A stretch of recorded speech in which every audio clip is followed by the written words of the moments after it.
অবৈধ উপদেষ্টা শিল্প উপদেষ্টা সালমান এফ রহমান এবং অবৈধ আইনমন্ত্রী জনাব আনিসুল হক এবং সাবেক আইজিপি আব্দুল্লাহ আল মামুন এবং একজন সাবেক কাউন্সিলর হাসিবুর রহমান মানিক, এই চারজনকে এই মামলায়, হত্যা মামলায় আদালতে তদন্তকারী কর্মকর্তা উপস্থাপিত করেন এবং তাদের মধ্যে সালমান এফ রহমান এবং আনিসুল হককে এই মামলায় গ্রেপ্তার দেখানোর জন্য দরখাস্ত দেন এবং বিজ্ঞ আদালত তাদেরকে দুজনকে গ্রেপ্তার দেখানো হয়। তাদের পক্ষে কোনো রিমান্ড প্রার্থনা ছিল না এবং কোনো জামিনের প্রার্থনাও ছিল না।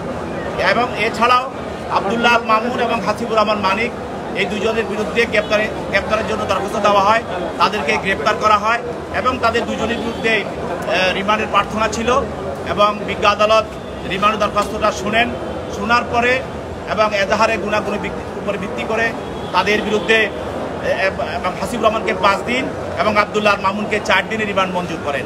তাদের পক্ষে তাদের আইনজীবীরা যাদের জামিনে প্রার্থনা করেন, বিজ্ঞ আদালত রিমান্ড বাতিল করে জামিন প্রার্থনা দরখাস্তটি নামঞ্জুর করেন এবং উভয় পক্ষের বক্তব্য শোনার পর রিমান্ড মঞ্জুর করে তাদেরকে তদন্তকারী কর্মকর্তার হেফাজতে প্রদান করেন। আরেকটি মামলা, এটা হলো মিরপুর থানা মামলা, এইটাও একটি হত্যা মামলা। এই হত্যা মামলা আপনারা জানেন, বাংলাদেশের একজন নিকৃষ্ট নাট্য অভিনেতা আসাদুজ্জামান নূর, যিনি ভোট চুরি করে 2 বার নির্বাচিত হয়েছেন, তার নেতৃত্বে রংপুরে অনেক হত্যা এবং গুম করা হয়েছে।